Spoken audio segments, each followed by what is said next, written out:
Será que seu nome será encontrado no livro da vida e você será digno de passar a vida eterna com Jesus no grandioso dia? Hoje, algumas pessoas na Terra podem responder a essa pergunta com certeza. A maioria das pessoas simplesmente seguem com suas vidas, presumindo que não há necessidade de abordar um assunto tão delicado. Mas isso é algo que determinará onde você passará a sua eternidade, seja no céu ou no inferno. Por favor, deixa eu te lembrar que o céu e o inferno são reais. A eternidade é vasta demais para termos certeza de onde a passaremos. Ela compreende incontáveis eras sem fim.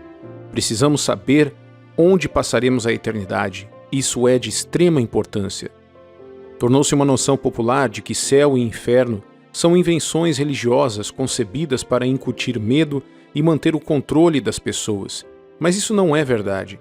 Se o céu e o inferno fossem apenas conceitos, Jesus não teria falado deles. No Novo Testamento, Jesus falou do inferno 70 vezes. Se o inferno fosse um mero conceito, Jesus não o teria enfatizado dessa maneira. Também, da mesma forma, Jesus falou sobre o céu 2 ou 3 vezes mais do que sobre o inferno. Jesus falou sobre o caminho para o céu em Mateus capítulo 7, versículos 13 e 14. Entrai pela porta estreita, larga é a porta e espaçoso o caminho que conduz para a perdição, e são muitos os que entram por ela. Porque estreita é a porta e apertado o caminho que conduz para a vida, e são poucos os que acertam com ela. Nessa passagem, Jesus fala que a porta estreita é a única entrada para o reino de Deus. E o próprio Jesus é tanto a porta como o caminho. Consequentemente, a porta é extremamente estreita, pois Jesus é o único caminho e a única porta para ela. O caminho estreito de Deus nos leva à vida espiritual e eterna com Ele. No entanto, em comparação com a multidão de pessoas na Terra hoje, apenas alguns descobrem esse caminho estreito.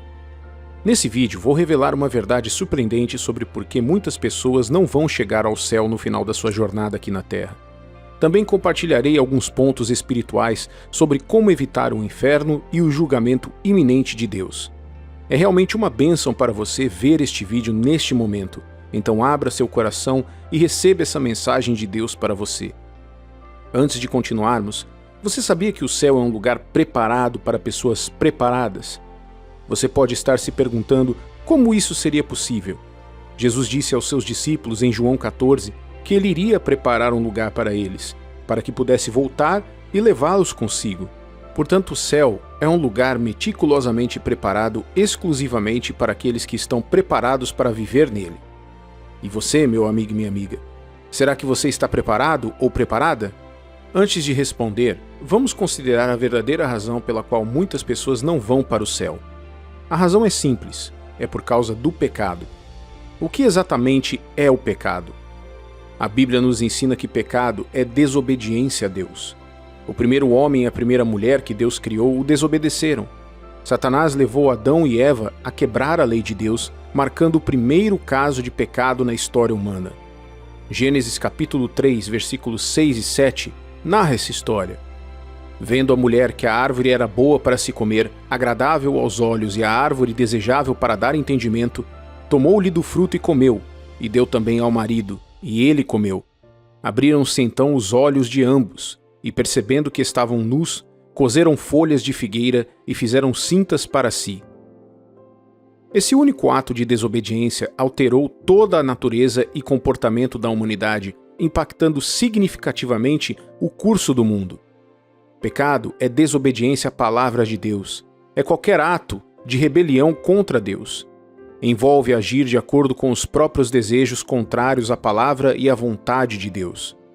Tendo compreendido o que é o pecado, é crucial discutir como ele funciona. Muitas pessoas hoje não têm consciência de que o pecado é principalmente uma natureza antes de se manifestar como um ato. A natureza do pecado é inerente a cada pessoa. É por isso que ninguém ensinou a você como contar sua primeira mentira. Por natureza você já sabia mentir.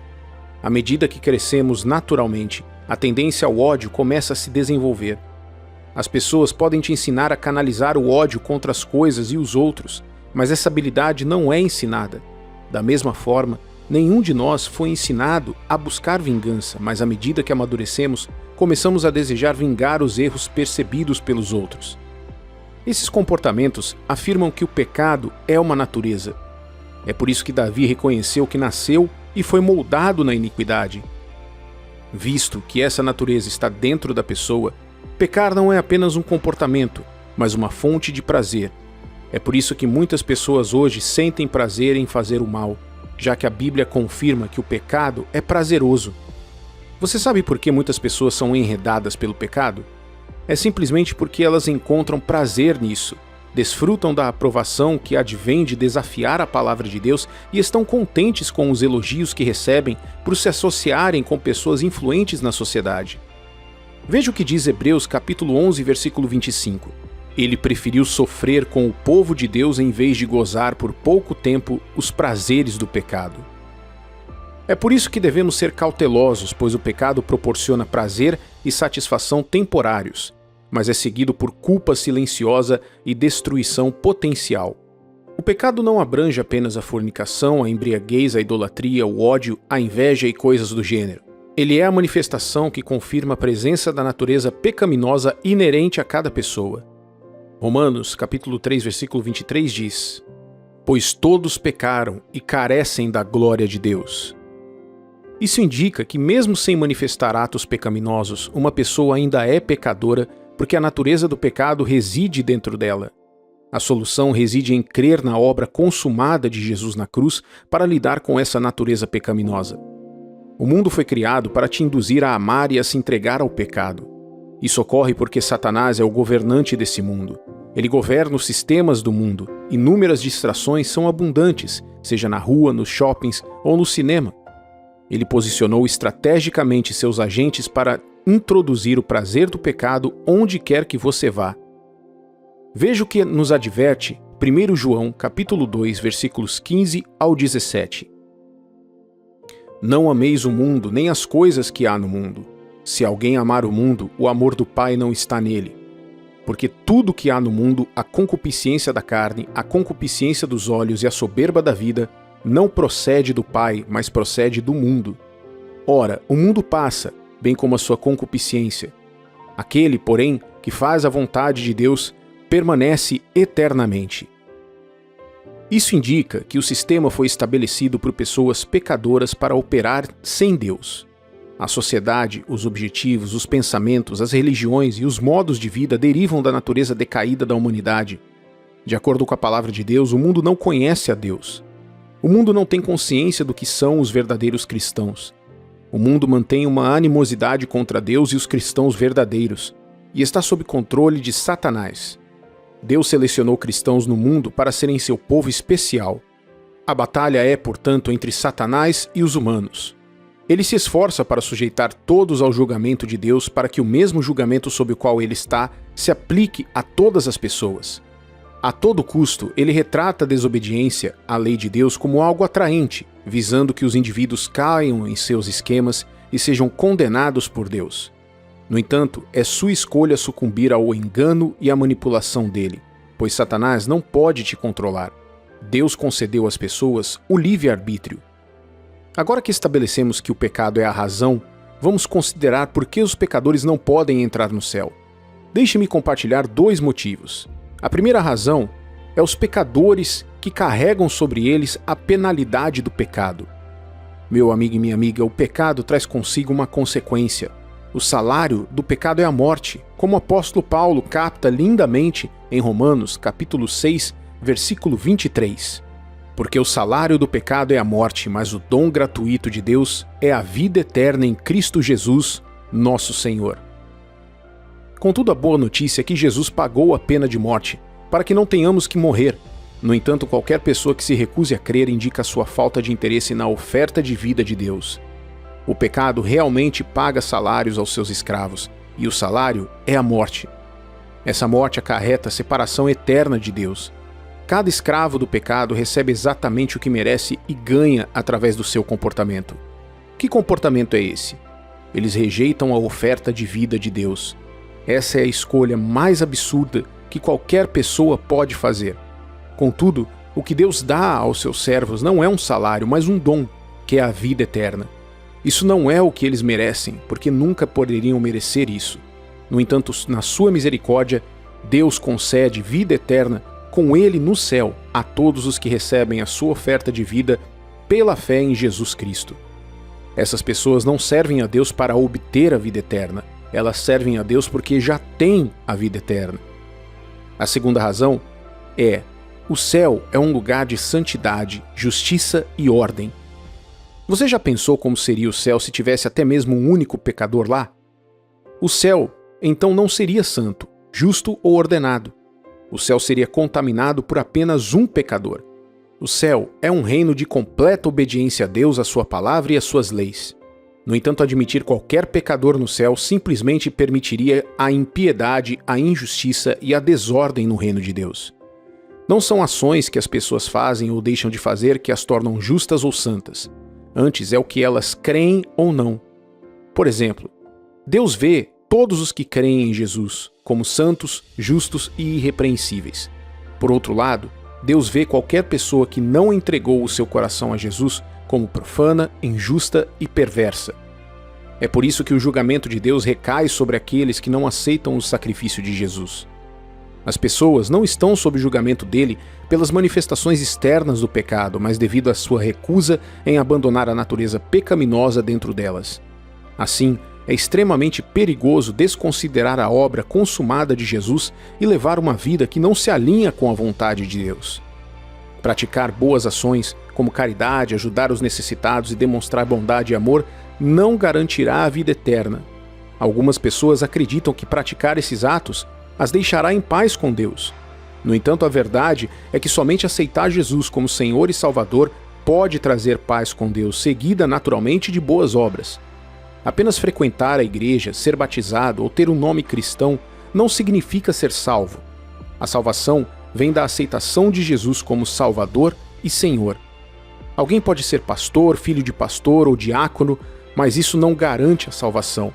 A salvação é alcançada através do reconhecimento da própria natureza pecaminosa, da fé no sacrifício de Jesus e da confissão de que ele morreu por essas pessoas. Romanos capítulo 10, versículo 9 declara: Se com a tua boca confessares Jesus como Senhor e em teu coração creres que Deus o ressuscitou dentre os mortos, serás salvo. Uma advertência severa é encontrada em Mateus capítulo 7, versículos 21 a 23, enfatizando que nem todos que afirmam seguir a Deus entrarão no reino dos céus. Muitos citarão suas profecias, expulsão de demônios e realização de milagres, mas Jesus dirá: Nunca vos conheci, apartai-vos de mim, vós que praticais a iniquidade. Essa escritura nos lembra que as boas obras por si só não podem garantir a salvação. É crucial compreender que a capacidade de pregar sermões não significa santidade e a capacidade de realizar milagres não é indicativa de salvação. Agora, será que é concebível que aqueles que não são servos genuínos de Deus profetizem, transmitam a mensagem de Deus às pessoas e realizem milagres? Sim, é possível. Considere Judas Iscariotes, que era um ladrão, influenciado por um demônio, e não era um seguidor genuíno de Jesus. No entanto, ele recebeu poder e autoridade de Jesus junto com outros 70, quando Jesus os enviou para pregar o evangelho e expulsar demônios. Balaão também profetizou e proclamou belas verdades, mas era um homem mau. No dia do juízo, Jesus não negará as palavras desses falsos profetas. No entanto, ele está plenamente consciente de que é possível não ter salvação, mas ainda assim ser capaz de se dirigir a ele como Senhor e realizar milagres em seu nome. Jesus não lhes dirá: Eu já te conheci, mas não te conheço agora. Em vez disso, suas palavras serão: Nunca te conheci. Em essência, esses falsos profetas nunca foram suas ovelhas, nunca pertenceram a ele e nunca foram filhos de Deus. Encorajo você a tomar essa decisão hoje ao responder essa pergunta. Você tem um relacionamento com Jesus que garantirá a sua entrada no céu? Você já pensou sobre o que realmente importa na vida? Qual seria a única coisa em que você se agarraria se estivesse a poucos minutos de enfrentar a eternidade? Se você passar por uma experiência de quase morte, sua perspectiva de vida mudará completamente. Nesse momento crítico, nada mais importará para você a não ser uma coisa: Jesus Cristo.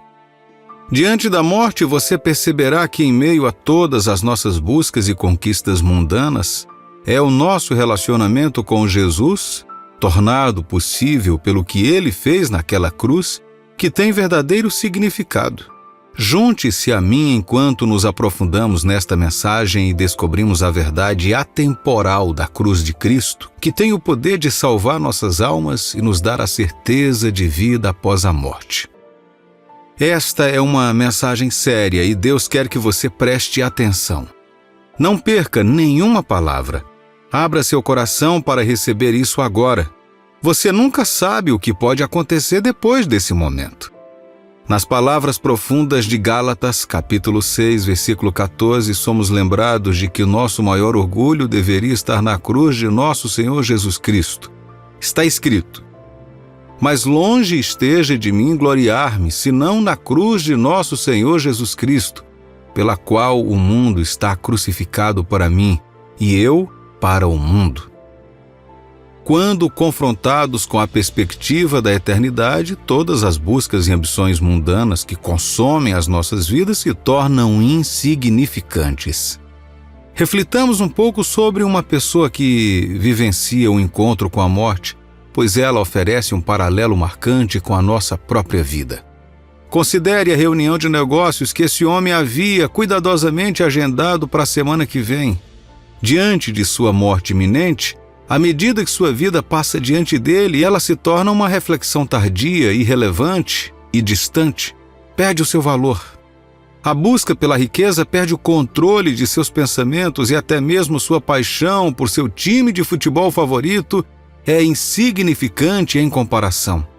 Sua querida casa se torna um bem trivial e até mesmo seu dinheiro meticulosamente planejado fica em segundo plano. Meu amigo e minha amiga, este é um lembrete comovente de que as coisas que priorizamos incansavelmente, em última análise, não têm peso quando confrontadas com o eterno. Dinheiro, bens materiais e até mesmo nossas realizações mais queridas são insignificantes em comparação com a importância de onde passaremos a eternidade. A única coisa que contará é a cruz de Cristo, porque ela desempenhará um papel significativo no local onde você passará a eternidade. Levemos esta lição a sério, pois ela se aplica a cada um de nós. Não podemos negar a inevitabilidade da morte, pois ela chega para todos nós, um por um. E quando esse dia chegar, todas as atividades temporais e prioridades equivocadas às quais nos apegamos desaparecerão no ar. No fundo de nós mesmos, reconhecemos essa verdade. No entanto, apesar desta consciência, muitas vezes deixamos de priorizar o nosso relacionamento com Deus. Em nossa busca por sucesso, reconhecimento e conquistas mundanas, não percamos de vista o eterno. Deixemos que a revelação deste vídeo seja um alerta, nos incitando a reconsiderar os nossos valores e a recalibrar as nossas prioridades. Contemplar os mistérios da vida após a morte levanta questões profundas. O que acontecerá quando nossa jornada terrena terminar? O que está além do limiar quando morremos? Existe um reino chamado purgatório ou simplesmente dormimos até o prometido dia da ressurreição? Hebreus capítulo 9, versículo 27 fornece uma resposta resoluta, afirmando: e como aos homens está ordenado morrerem uma vez, vindo depois disso o julgamento. A palavra de Deus rejeita a noção de purgatório. Em vez disso, ela diz que um julgamento divino nos aguarda após a nossa existência terrena. Uma vez que compreendamos a certeza deste julgamento iminente, nossas vidas serão transformadas para sempre. O conhecimento de que um Deus santo e eterno examinará meticulosamente cada aspecto de nossas vidas nos obrigará a viver de maneira diferente. Você sabia que até as próprias palavras que você pronuncia serão analisadas e revisadas? Meu amigo e minha amiga, o julgamento é iminente. Ele está ao horizonte, e neste julgamento um único fator separará os destinos das almas. Em 1 Coríntios capítulo 1, versículo 18, encontramos o tema recorrente da cruz. pois a mensagem da cruz é loucura para aqueles que estão perecendo. Mas para nós que estamos sendo salvos, é o poder de Deus. Ouça essas palavras novamente. A pregação da cruz, que é a cruz de Jesus, pode parecer loucura para aqueles que estão perecendo, mas para nós que somos salvos, é o poder de Deus. Mais uma vez surge este símbolo da cruz, distinguindo claramente entre aqueles que estão no caminho da destruição e aqueles que estão no caminho da salvação. A cruz de Cristo é o catalisador final para o perdão dos nossos pecados.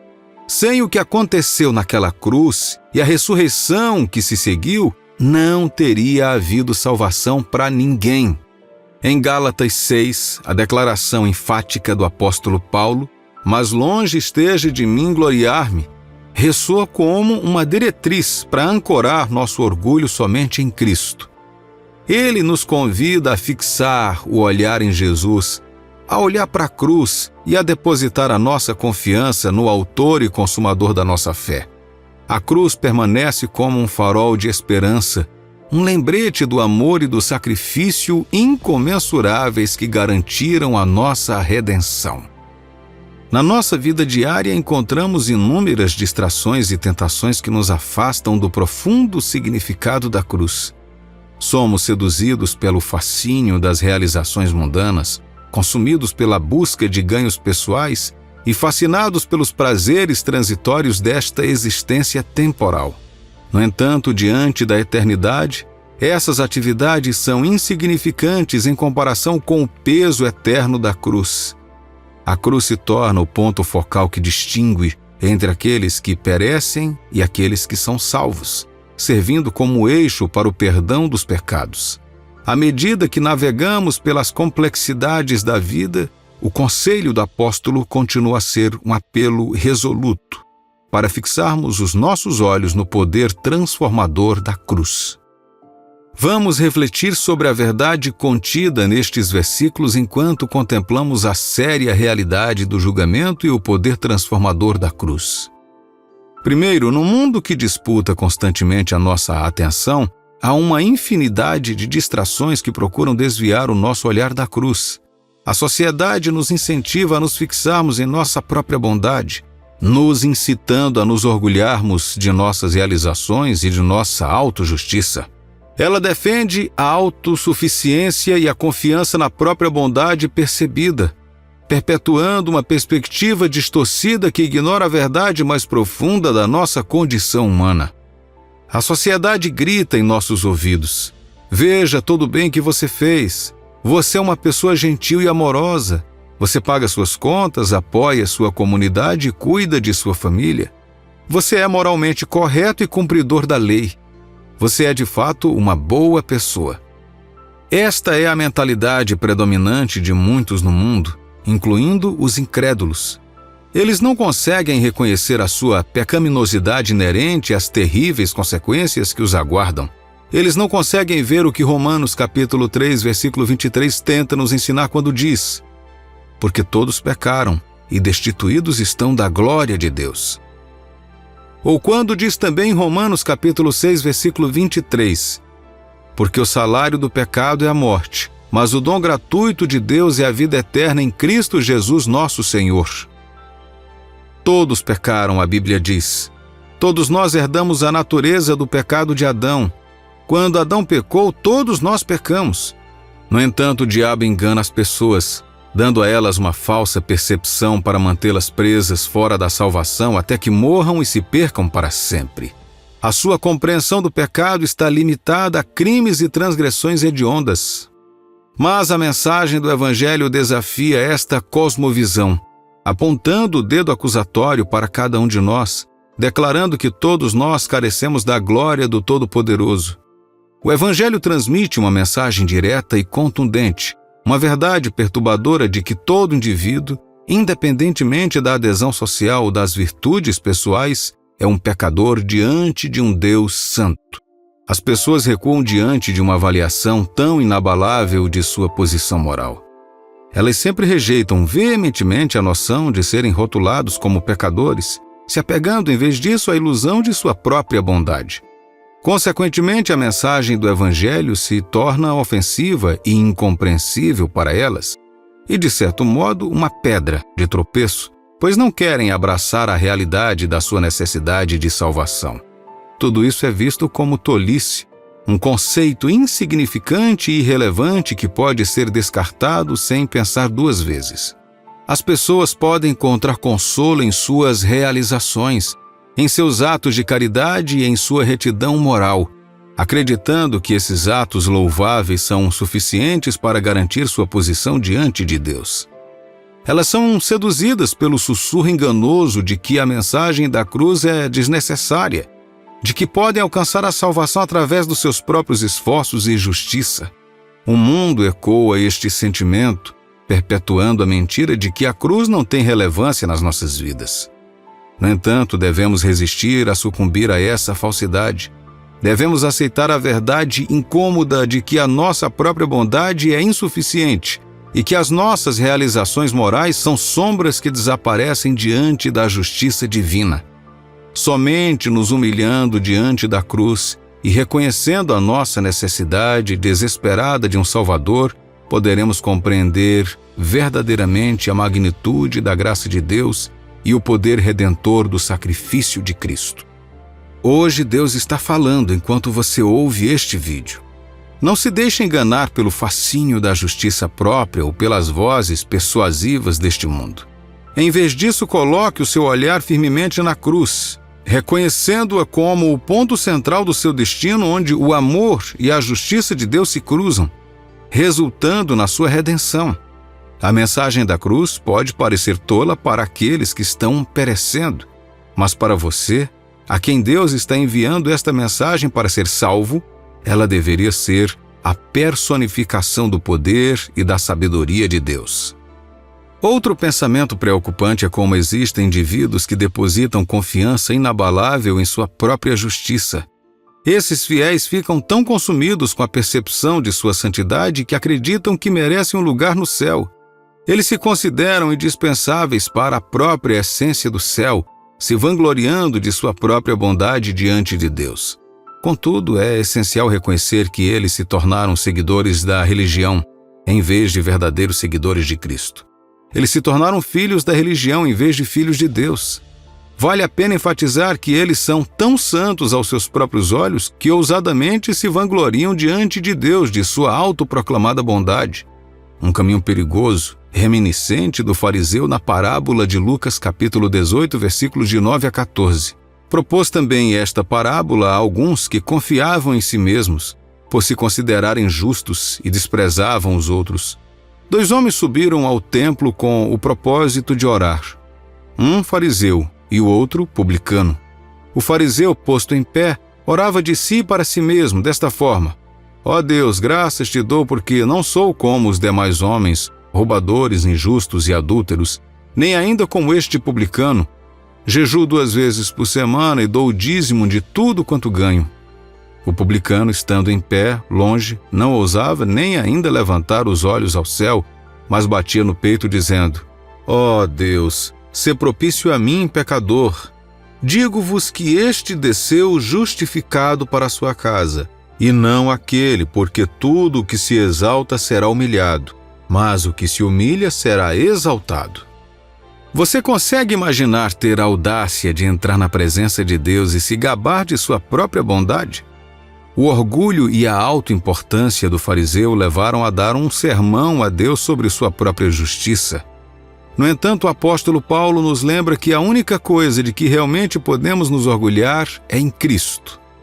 O apóstolo Paulo foi cativado pela pessoa de Jesus Cristo e reconheceu quem é Cristo e o que ele fez por nós.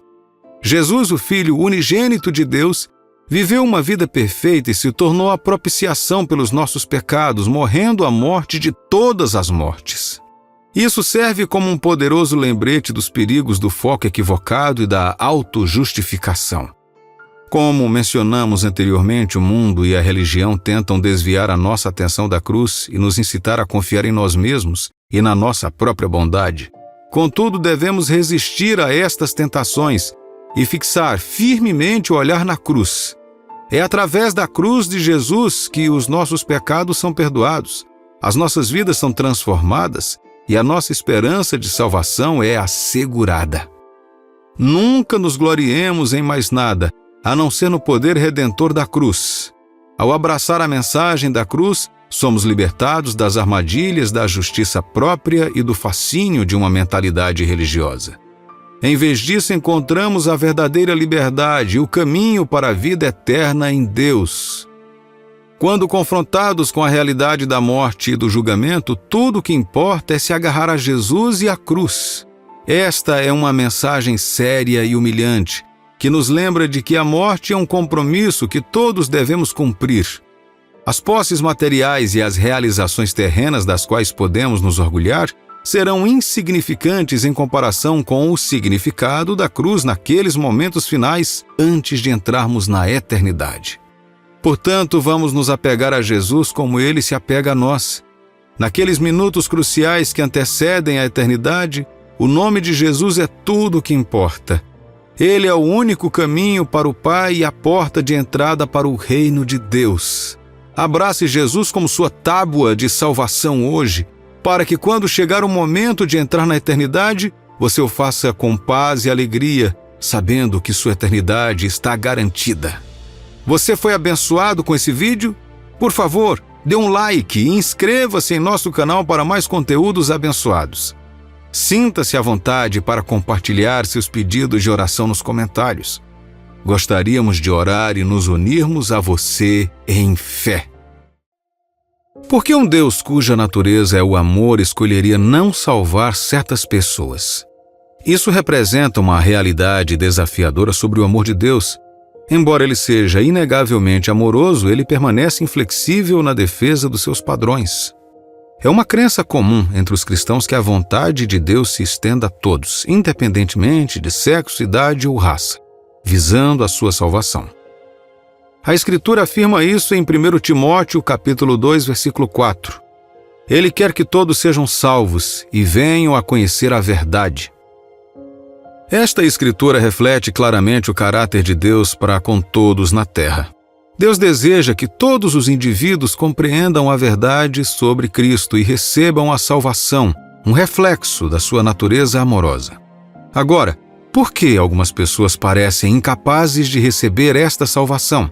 No vídeo de hoje, destacarei 7 tipos de pessoas que podem enfrentar desafios para alcançar a salvação. Em palavras mais claras, 7 pessoas que não podem ser salvas.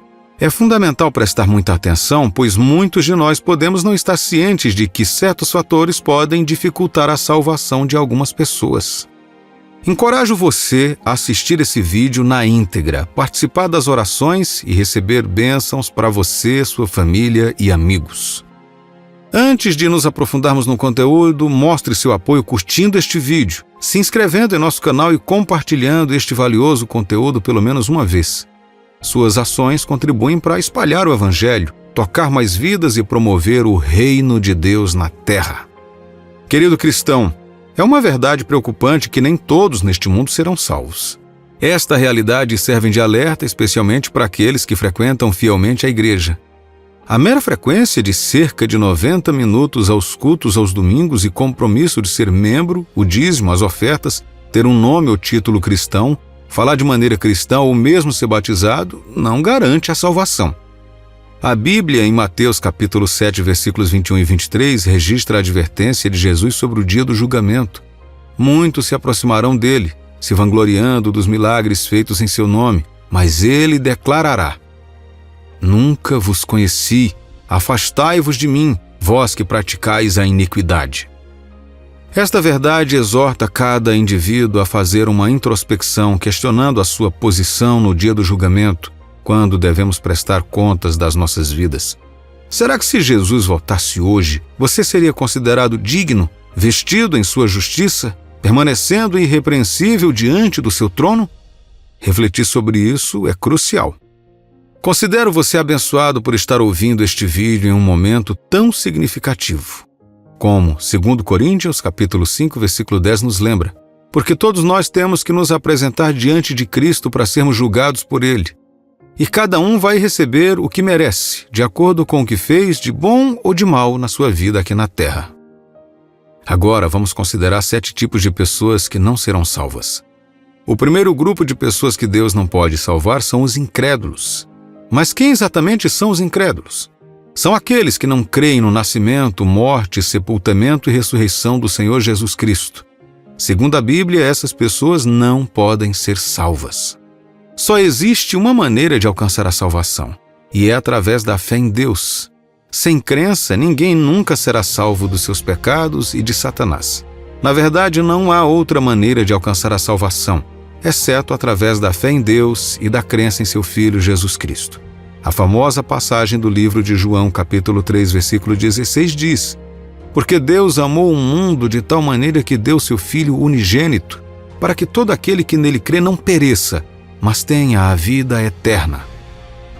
Talvez algumas pessoas subestimem a simplicidade do plano redentor de Deus. É por isso que a incredulidade é muito perigosa. O primeiro requisito para a vida eterna é simples: creia e você não perecerá. Em segundo lugar, Deus não pode salvar aqueles que procuram a salvação através de outros meios além de Jesus Cristo.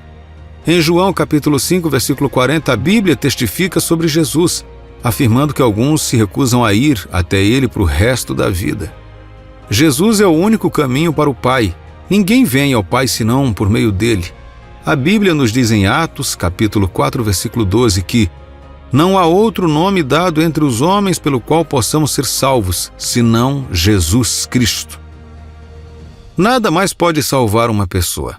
A inteligência, o poder, o dinheiro, a boa aparência ou mesmo os pais ou amigos. Somos salvos apenas pelo sangue de Jesus e sua morte na cruz pagou pelos nossos pecados. Agora, a próxima categoria de pessoas que não podem ser salvas são os hipócritas. Jesus se dirige a eles especificamente em Mateus, capítulo 23, versículo 13.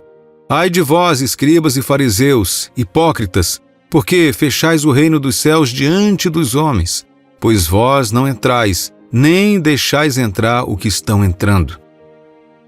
Hipócrita é alguém que finge ser o que não é. Aos domingos eles vestem roupas justas para ir à igreja e levantam as mãos santas a Deus, mas no fim de semana estão nas danceterias como todos os outros. Para esses, a salvação e a vida de fé não significam nada de excepcional. Eles veem a igreja como um centro religioso. Essas pessoas só adoram a Deus para exibição e aprovação pública.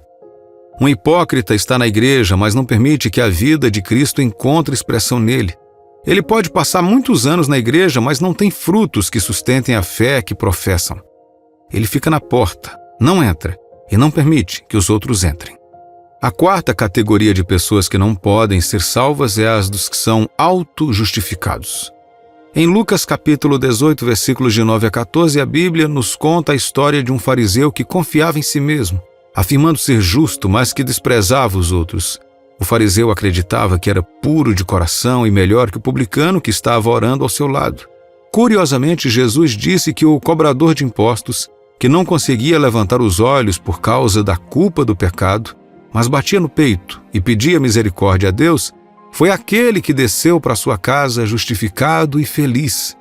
A Bíblia nos alertou para não confiarmos em nós mesmos, mas confiarmos em Deus de todo o coração. Ouça o que a Bíblia diz sobre a autojustiça em Efésios capítulo 2, versículos de 8 a 9. Porque pela graça sois salvos, mediante a fé, e isto não vem de vós, é dom de Deus, não de obras para que ninguém se glorie. Os fariseus não se submetem verdadeiramente à justiça de Deus. Em vez disso, eles criaram para si mesmos o que é a justiça e o caminho para alcançá-la. Inverteram o padrão de justiça de Deus para se adequarem a si próprios e às suas ambições egoístas. A quinta categoria é o do apóstata, ou seja, aquele que traiu sua fé em Deus. Em 2 Pedro, capítulo 2, versículos 20 a 22, a Bíblia nos fala claramente sobre o apóstata, afirmando: Portanto, se depois de terem escapado das contaminações do mundo mediante o conhecimento do Senhor e Salvador Jesus Cristo, se deixarem enredar de novo e são vencidos, tornou-se o seu último estado pior que o primeiro, pois melhor lhes fora nunca tivessem conhecido o caminho da justiça do que, após conhecê-lo, volverem para trás, apartando-se do santo mandamento que lhes fora dado. A Bíblia pinta claramente um retrato daqueles que, por uma razão ou outra, se tornam religiosos e deixam para trás as suas antigas práticas corruptas e imorais. Mas logo sua verdadeira natureza aparece e eles retornam para o seu velho estilo de vida. Além disso, um porco lavado ainda será um porco e nada mais. São pessoas que acompanham o processo e os rudimentos das crenças cristãs, como o batismo, a comunhão e a frequência à igreja, mas depois de um tempo, seu verdadeiro eu é revelado. Elas voltam para um mundo em sua luxúria e prazer, voltam e encontram conforto nas coisas que antes abandonaram porque, na verdade, nunca se converteram de verdade. A próxima categoria de pessoas que a Bíblia nos diz claramente que não podem ser salvas são os blasfemadores. Jesus falou sobre essas pessoas no livro de Mateus capítulo 12, versículos 31 e 32. Por isso vos declaro, todo pecado e blasfêmia serão perdoados aos homens, mas a blasfêmia contra o Espírito não será perdoada. Se alguém proferir alguma palavra contra o Filho do Homem, ser-lhe-á isso perdoado. Mas se alguém falar contra o Espírito Santo, não lhe será isso perdoado, nem neste mundo, nem no porvir. Algumas pessoas blasfemam contra Deus simplesmente zombando e menosprezando a manifestação do Espírito Santo. Este é o pecado imperdoável. Você deve ter muito cuidado com o que diz sobre o Espírito Santo, porque a blasfêmia contra ele não pode ser perdoada. Cuidado com piadas, associações ou grupos de pessoas que falam menos sobre o mover do Espírito de Deus de alguma forma. Essas pessoas podem estar atraindo você para cometer o pecado imperdoável. O último grupo de pessoas que não pode ser salvas são os mortos. Muitas pessoas recorreram a pastores e líderes religiosos e solicitaram orações durante o enterro de um ente querido. Curiosamente, nenhuma oração pode ser feita pelos mortos. Uma pessoa só pode ser salva em vida. Após a morte, a salvação é totalmente impossível. A ideia do purgatório é falsa e não vem da verdade da palavra de Deus. A salvação só é possível quando há vida. É por isso que é importante entregar sua vida a Jesus. Meu amigo e minha amiga, espero que agora você possa ver que algumas pessoas podem não ser salvas. Isso não acontece porque falta amor a Deus, mas porque Ele não pode comprometer seu padrão de justiça para salvar alguém. A maior concessão ocorreu quando Deus enviou seu Filho para morrer por nós na cruz do Calvário, mesmo quando ainda éramos pecadores. Depois disso, se alguém decidir não crer, Deus não estará disposto a comprometer seu padrão por ninguém novamente. Concluindo, já aceitou Jesus como seu Senhor e Salvador? Se não, este é o momento certo para fazer isso. Agora vamos tirar um momento para orar. Repita comigo. Senhor Deus e Pai, oro em nome de Jesus para agradecer por tirar meu pecado e me curar através da morte de seu Filho Jesus. Eu creio que Jesus morreu e ressuscitou no terceiro dia para minha justificação. Hoje eu te aceito como meu Senhor e Salvador. Entre em meu coração e seja meu Senhor. Em nome de Jesus, eu oro. Vamos agora orar juntos em uma só fé. Precioso Pai da vida, nós te agradecemos pela salvação de nossas almas. Obrigado por nos salvar de nós mesmos, do pecado e da morte. Reconhecemos que é pela graça que somos salvos e não pelas obras ou por qualquer coisa de bom que tenhamos feito ou que possamos fazer. Somos verdadeiramente gratos pelo seu amor, Jesus. Obrigado por pagar a dívida dos nossos pecados, mesmo quando éramos seus inimigos.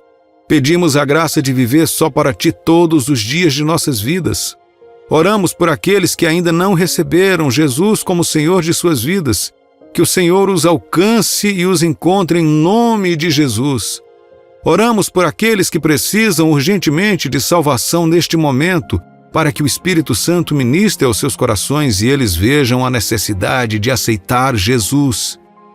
Oramos também pelos missionários e por todos os envolvidos no mundo da conquista de almas e do evangelismo.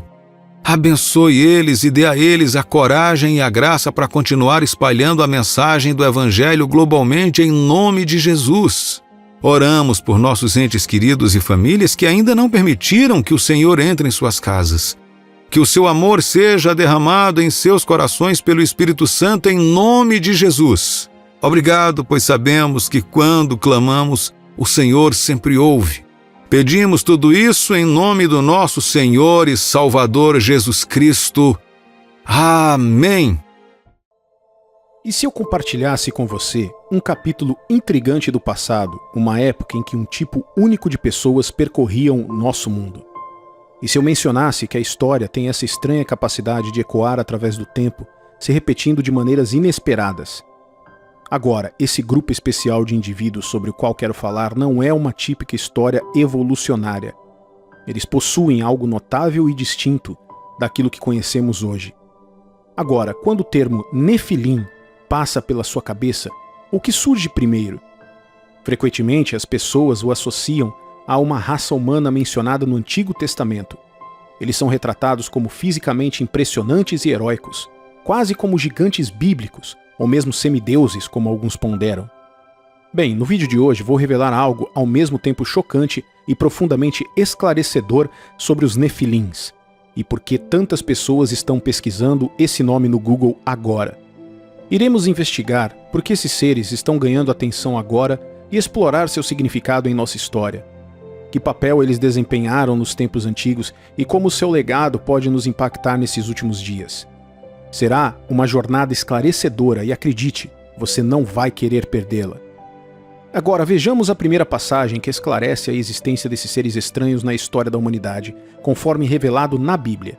Nossa jornada começa no livro de Gênesis capítulo 6, versículos 1 ao 4. Como se foram multiplicando os homens na terra, e lhes nasceram filhas, vendo os filhos de Deus, que as filhas dos homens eram formosas, tomaram para si mulheres, as que entre todas mais lhe agradaram. Então disse o Senhor: o meu espírito não agirá para sempre no homem, pois este é carnal, e os seus dias serão de 120 anos. Ora, naquele tempo havia nefilins, gigantes na terra, e também depois, quando os filhos de Deus possuíram as filhas dos homens, os quais lhes deram filhos, estes foram valentes, varões de renome na antiguidade. Essa escritura revela uma verdade profunda, indicando que os nefilins não eram meras invenções da imaginação. Eles são realmente reais o suficiente para serem mencionados na Bíblia. Isso autentica a sua existência, enfatizando que este não é apenas mais um conto de ficção, mas uma realidade documentada para lermos e acreditarmos. Mas por favor, entenda isso, é crucial notar que a nossa compreensão dos nefilins é derivada exclusivamente da Bíblia, excluindo qualquer fonte extra-bíblica. Portanto, a nossa mensagem hoje dependerá mais de como a palavra de Deus revela esses seres do que de qualquer outra fonte. Agora, vamos explorar quem são os nefilins de acordo com a Bíblia. Descritos como caídos ou gigantes, os nefilins poderiam talvez ter sido a descendência resultante da união entre os filhos de Deus e as filhas dos homens, conforme detalhado em Gênesis capítulo 6, versículos 1 ao 4. O termo filhos de Deus apresenta um conceito complexo na Bíblia, abrangendo anjos, demônios e outros seres que podem ter existido antes do nosso tempo. A frase filhos de Deus em Gênesis capítulo 6 tem duas interpretações principais. Alguns argumentam que essas criaturas podem ser anjos caídos, citando o apoio das escrituras de 2 Pedro 2:4 e Judas 1:6 ao 7. Por outro lado, outros propõem que eram homens da linhagem piedosa de Sete se casando com mulheres da linhagem ímpia de Caim. Apesar dessas perspectivas, o significado predominante e típico dos filhos de Deus no Antigo Testamento se refere aos anjos, conforme indicado nos livros de Jó e Daniel. A identidade dos nefilins e dos filhos de Deus gerou um debate considerável, especialmente porque eles parecem distintos dos humanos comuns. Contudo, uma das revelações mais marcantes sobre esses seres surge em Gênesis capítulo 6, versículos 5 e 6. Viu o Senhor que a maldade do homem se havia multiplicado na terra e que era continuamente mal todo o desígnio do seu coração. Então se arrependeu o Senhor de ter feito o homem na terra, e isso lhe pesou no coração. A presença dessas criaturas amplificou a maldade a uma extensão inimaginável. Eles normalizaram o pecado e a ilegalidade entre a humanidade a ponto de todo pensamento humano ser considerado mal pelo próprio Deus. A influência deles fez com que o pecado parecesse atraente e interessante, levando o Senhor Deus a se arrepender de ter criado os humanos e causando profunda angústia ao seu coração. Reserve um momento para refletir sobre a gravidade do coração perturbado de Deus e como ele se sentiria ao olhar para o estado do mundo hoje. Jesus, em Mateus capítulo 24, nos falou sobre os últimos dias e traçou um paralelo com os dias de Noé. Curiosamente, os nefilins, segundo a história bíblica, viveram nos dias de Noé. Isso nos leva a nos aprofundarmos nas atividades das pessoas na terra durante a época de Noé. Mas antes de fazermos isso, vamos explorar o que Jesus mencionou especificamente em Mateus capítulo 24, versículos 36 ao 39. Mas a respeito daquele dia e hora ninguém sabe, nem os anjos dos céus, nem o Filho, senão o Pai. Pois assim como foi nos dias de Noé, também será a vinda do Filho do Homem. Porquanto assim como nos dias anteriores ao dilúvio comiam e bebiam, casavam e davam-se em casamento, até o dia em que Noé entrou na arca e não o perceberam, senão quando veio o dilúvio e os levou a todos, assim será também a vinda do Filho do Homem. Reflita nessas palavras de Jesus e considere como as condições dos dias de Noé se assemelham aos nossos tempos atuais. O período que precede o retorno de Jesus pode ser conhecido pelos eventos que ele predisse e pelos sinais que ele nos instruiu a observar. No entanto, o momento exato da sua volta permanece imprevisível. Entre os numerosos sinais que ele compartilhou, um que se destaca é a comparação com os dias de Noé. Mas espere um minuto. O que aconteceu nos dias de Noé? Uma característica significativa dos dias de Noé foi a rapidez do desastre que se abateu sobre o povo naquela época e a sua ignorância. Eles foram abandonados ao seu próprio modo de vida, alheios ao julgamento iminente de Deus e desinteressados de saber em qualquer forma. Se afogando no pecado e na maldade, eles ficaram cegos e surdos ao julgamento iminente de Deus. Apesar das advertências sinceras de Noé, as pessoas do seu tempo rejeitaram seu apelo piedoso sobre o julgamento iminente. Elas perceberam isso como uma espécie de piada e permaneceram totalmente despreparadas para o que estava por vir. Noé, um verdadeiro pregador da justiça, não encontrou ninguém que levasse a sério qualquer uma de suas advertências. Você percebe paralelos entre os dias de Noé e os nossos tempos atuais? É uma questão que vale a pena pensar. Existem contrastes entre a nossa era e os dias de Noé? Você pode observar quão poucos dão ouvidos aos pregadores da justiça hoje? Testemunha a prevalência da maldade e do mal no mundo, a institucionalização da imoralidade e o castigo daqueles que defendem a justiça aos olhos de Deus. Você vê pessoas cuidando de suas atividades habituais, aparentemente alheias à volta iminente do Senhor Jesus? Você concorda que, assim como as pessoas da época de Noé, nossa geração não tem consciência do julgamento de Deus, residindo em cegueira e surdez espirituais? Você afirma que o mundo está à beira da decadência espiritual e moral reminiscente dos dias de Noé? Agora, os dias de Noé se tornaram um período desolador, levando a Deus a se arrepender de ter criado o homem e desencadear o dilúvio. Qual foi o catalisador dessa devastação? A chegada desses seres estranhos na história da humanidade, corrompendo os corações dos humanos contra Deus. A Bíblia revela que quando eles apareceram, a iniquidade se multiplicou e todo pensamento no coração dos humanos se transformou em mal. Meu amigo e minha amiga, exorto você a refletir sobre esses paralelos profundos entre o antes e o agora, e veja se existe alguma conexão. É possível que existam certos seres, forças e poderes em ação no mundo hoje, virando os corações das pessoas contra Deus? Semelhante à era pré-diluviana, estamos testemunhando um aumento nas atividades demoníacas sobrenaturais e no aumento do mal da terra. Um exemplo ilustrativo é a ligação entre os filhos de Deus e as filhas dos homens, resultando na criação de uma raça humana única conhecida como Nefilins. Acredita-se igualmente que uma vez que Jesus comparou os últimos dias com os dias de Noé, é mais provável que veremos um aumento em tais atividades demoníacas sobrenaturais e maldade antes do seu retorno repentino. A Bíblia reforça essa noção conforme articulada pelo apóstolo Paulo em 1 Timóteo capítulo 4, versículo 1, que diz: Ora, o Espírito afirma expressamente que nos últimos tempos alguns apostatarão da fé, por obedecerem a espíritos enganadores e a ensinos de demônios. Na nossa época atual, onde a internet influencia profundamente as atividades humanas, há um aumento notável nas pesquisas do Google sobre nefilins. Aumentam as questões sobre a sua origem e atividades. Atualmente, vivemos numa era marcada por uma infinidade de ocorrências sobrenaturais em todo o mundo, obrigando as pessoas a mergulhar em textos como a Bíblia para obter informações sobre a existência dessas criaturas sobre-humanas. Numerosos relatórios revelam atividades sobrenaturais sem precedentes, alimentando a curiosidade e levando a um exame mais detalhado do fenômeno nefiliano. Hoje, relatos de seres estranhos com habilidades sobre-humanas, aparentemente ligados às atividades dos nefilins em textos antigos sobre a era pré-diluviana, estão se tornando mais prevalentes. Essa era, situada entre a criação do mundo, em Gênesis 1, e o dilúvio de Noé, é um ponto focal de interesse. Há também relatos de atividades sobrenaturais em andamento em todo o mundo, onde as pessoas afirmam ter avistado seres semelhantes a super-humanos, ocorrências em comum em cenas de acidentes ou emergências, e aumentos de relatos de atividades de OVNIs na Terra. Será que nossa vida cotidiana, aparentemente normal, pode ser um indicativo dos tempos em que vivemos?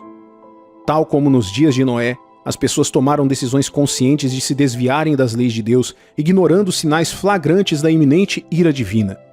Elas levaram suas vidas normalmente até a chegada do dilúvio.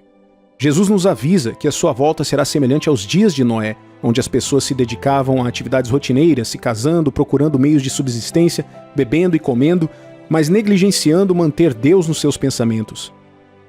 Essa negligência contribui para a escalada da maldade até o regresso do Filho do Homem. O fascínio pelos prazeres mundanos tende a fazer as pessoas esquecerem a necessidade de um Salvador. Considere esses paralelos ao refletir sobre os tempos atuais. Vamos prestar atenção à sabedoria compartilhada pelo apóstolo Paulo em 2 Timóteo, capítulo 3, versículos do 1 ao 5. Sabe, porém, isso: nos últimos dias sobrevirão tempos difíceis, pois os homens serão egoístas, avarentos, jactanciosos, arrogantes, blasfemadores, desobedientes aos pais, ingratos, irreverentes, desafeiçoados, implacáveis, caluniadores, sem domínio de si, cruéis, inimigos do bem, traidores, atrevidos, enfatuados, mais amigos dos prazeres que amigos de Deus, tendo forma de piedade, negando-lhe entretanto o poder. Foge também destes. O termo crucial aqui é mais amigos, e é essencial entendê-lo no contexto desses versículos. Nesses tempos difíceis, as pessoas serão de fato mais amigas, mas lamentavelmente do tipo errado. O seu caráter irá contradizer os ensinamentos claros da palavra de Deus. Serão mais amigos dos prazeres, amigos do dinheiro, amigos do egoísmo. Notavelmente, essas pessoas não terão amor pelo que é bom e certo, pelos pais, pelo próximo e por Deus. A sua relutância em abandonar os prazeres pecaminosos por amor a Deus ou em obedecê-lo em questões de dinheiro revela uma ausência crucial do tipo de amor que realmente importa, o amor a Deus. Se repreendidos, tornam-se abusivos, indignos de confiança, e os cristãos verdadeiros não podem confiar nessas pessoas. Espiritualmente cegas e ignorantes, elas assumirão a onisciência, se recusando a dar ouvidos a mestres ou pregadores piedosos, da mesma forma que desconsideraram Noé. A Bíblia registra a presença de nefilins na época de Moisés e Josué, reconhecidos como descendentes de Anak, extremamente grandes e temíveis. Isso levanta a possibilidade de descendente de nefilins hoje, bem como a existência potencial de descendentes distantes de moabitas, amalequitas, hititas e babilônios. No relato dos espiões israelitas explorando Canaã, eles declararam em Números capítulo 13, versículo 33: Vimos também os nefilins, isto é, os anaquins, diante de quem parecíamos gafanhotos aos nossos olhos e aos deles. E para concluir, abordando a passagem misteriosa em Gênesis capítulo 6, versículo 4, sobre a origem dos nefilins durante a época de Noé, é importante não ter muita certeza. Em vez disso, devemos concentrar a nossa atenção em assuntos cruciais para a salvação da nossa alma. Embora a menção dos nefilins em Gênesis desperte curiosidade e intriga, é crucial lembrar que o propósito principal da Bíblia é nos guiar para a nossa salvação eterna. Em vez de nos aprofundarmos nas origens e na natureza desses gigantes, é mais benéfico nos concentrar nos ensinamentos e lições que podem moldar a nossa jornada espiritual. Ao direcionar a nossa atenção para os valores do amor, da compaixão e da fé, podemos nutrir um relacionamento mais próximo com Deus e cultivar uma vida que se alinhe com seu plano divino. Em última análise, é através das nossas ações e da obediência aos mandamentos de Deus que podemos encontrar a verdadeira realização e alcançar a salvação eterna. E se eu te dissesse que existe um espírito que afeta as pessoas sem que elas percebam? E se eu te dissesse que muitas pessoas vivem sob a influência desse espírito maligno sem saber disso? Este espírito influenciou pessoas no passado e ainda controla muitas nos tempos modernos. Você pode ficar surpreso, mas estou falando do espírito de Jezabel. Jesus advertiu fortemente a igreja sobre esse espírito, alertando os verdadeiros cristãos a serem cautelosos com seus ensinamentos, sedução e comportamento imoral. Em Apocalipse, capítulo 2, versículos 20 a 22, Jesus expressou sua preocupação. Tenho, porém, contra ti o tolerares que essa mulher Jezabel, que a si mesma se declara profetisa, não somente ensine, mas ainda seduza os meus servos a praticarem a prostituição e a comerem coisas sacrificadas aos ídolos. Dei-lhe tempo para que se arrependesse. Ela, todavia, não quer arrepender-se da sua prostituição. Eis que a prostro de cama, bem como em grande tribulação os que com ela adulteram, caso não se arrependam das obras que ela incita. O nome Jezabel se tornou sinônimo do mal, da má influência e do controle. Usá-lo para descrever alguém hoje pode ser considerado um insulto grave, refletindo a percepção negativa associada à figura bíblica. Curiosamente, o nome Jezabel está tão fortemente ligado a essas qualidades negativas que até hoje é raro alguém pôr o nome de sua filha de Jezabel. No vídeo de hoje falarei sobre a rainha Jezabel, que influenciou significativamente seu marido, Acabe, levando à queda da nação de Israel. Iremos nos aprofundar no espírito de Jezabel e como ele leva os indivíduos a desafiar as leis de Deus e sua vontade. Antes de explorarmos isso mais a fundo, vamos voltar ao passado de Israel e entender como Jezabel se tornou uma figura central. Sua história se desenrola no livro do 1 Reis. A nação de Israel testemunhou vários reis, começando com Saul, o rei inaugural, seguindo por Davi, considerado o melhor rei da história de Israel. Depois de Davi, seu filho Salomão, famoso por sua sabedoria, assumiu o trono. No entanto, após a morte de Salomão, a nação se dividiu em dois reinos, o do norte chamado Israel e o do sul conhecido como Judá. Após esta divisão, a paz era escassa em Israel. A maioria dos reis que governavam durante esse período eram iníquos, negligenciando a orientação de Deus. Em vez disso, eles se voltaram para os outros deuses, se engajando na idolatria e desencaminhando o povo. A situação piorou quando Acabe subiu ao trono, ganhando a reputação de ser o pior rei da história de Israel, em grande parte devido à influência negativa da sua perversa esposa, Jezabel. À medida que nos aprofundamos, vamos entender um pouco mais sobre Jezabel. Isso te ajudará a compreender o espírito de Jezabel e como ter cuidado com ela. Quem foi Jezabel? Jezabel, filha de Etbaal, viveu numa época em que seu pai, rei sacerdote do deus idólatra Baal, em Tiro, cometeu atos hediondos, inclusive matando o próprio irmão para tomar o trono. Infelizmente, Jezabel herdou os traços negativos de seu pai, se tornando cruel e poderosa. Ela era uma assassina implacável que perseguia seus desejos incansavelmente. Sua educação por um pai perverso influenciou significativamente seu caráter. Acabe, buscando maior influência, se casou com Jezabel, que trouxe consigo centenas de sacerdotes de Baal para Israel. O domínio de Jezabel foi tão pronunciado que ela emergiu como dona e controladora de seu fraco marido Acabe. Baal, uma divindade proeminente na antiga Canaã e na Fenícia, era associada à fertilidade, e acreditava-se que produzia frutos da terra e permitia a concepção de filhos. A adoração de Baal, no entanto, envolvia sensualidade e prostituição ritualística com exemplos de sacrifício humano, conforme condenado em Jeremias capítulo 19, versículo 5. E edificaram os altos de Baal, para queimarem os seus filhos no fogo em holocaustos a Baal, o que nunca lhes ordenei, nem falei, nem me passou pela mente. Um dos atos hediondos de Jezabel foi a ordem de matar todos os profetas de Deus. Seu intenso ódio a levou a orquestrar sozinha a morte desses homens de Deus. Apesar da desobediência de Acabe, ele ainda mantinha alguma reverência a Deus e não conseguia realizar um ato tão terrível. A perseguição de Jezabel aos profetas de Deus foi tão severa que um homem justo chamado Obadias escondeu cerca de 100 profetas numa caverna, os sustentando secretamente por um longo período. Em outra história impactante, Nabote, um agricultor que servia a Deus, recusou firmemente vender a sua vinha ao rei Acabe, temendo que isso desagradasse a Deus. Acabe, frustrado com a recusa de Nabote, voltou ao palácio onde sua esposa Jezabel elaborou um plano para acusar falsamente Nabote de blasfêmia e traição contra o rei, resultando em seu apedrejamento até a morte. O trágico fim da vida de Nabote destacou a manipulação de Jezabel sobre Acabe, o retratando como nada mais do que uma marionete sob seu controle. Contudo, Jezabel enfrentou uma oposição formidável da parte do profeta de Deus, Elias. Ele resistiu às ordens dela e confrontou seu governo maligno. Elias primeiro declarou o castigo de Deus sobre Israel, uma seca de 3 anos e meio. Isto levou a uma disputa renomada no Monte Carmelo entre o Deus Todo-Poderoso e os sacerdotes de Baal e Acera.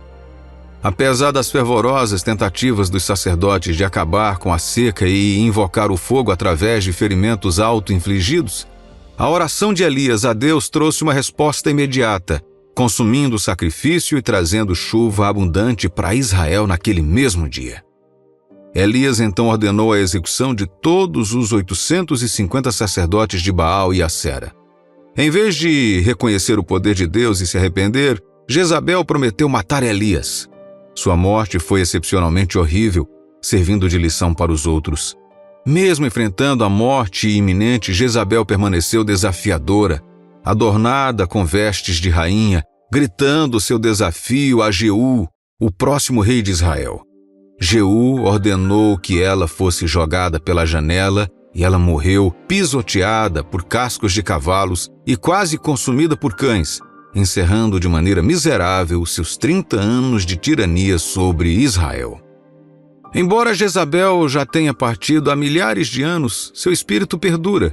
O espírito de Jezabel, um demônio implacável, procura dominar, influenciar e controlar as pessoas contra sua vontade, manipulando as ações que normalmente não tomariam.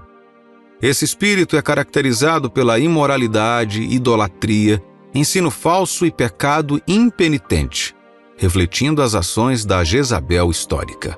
A Bíblia aconselha sabiamente em Provérbios capítulo 13, versículo 20. Quem anda com os sábios será sábio, mas o companheiro dos insensatos se tornará mau. Isso implica que precisamos ser cautelosos com as amizades que mantemos. Se nos associarmos com pessoas perversas e prejudiciais, a probabilidade de tomarmos decisões erradas aumentará.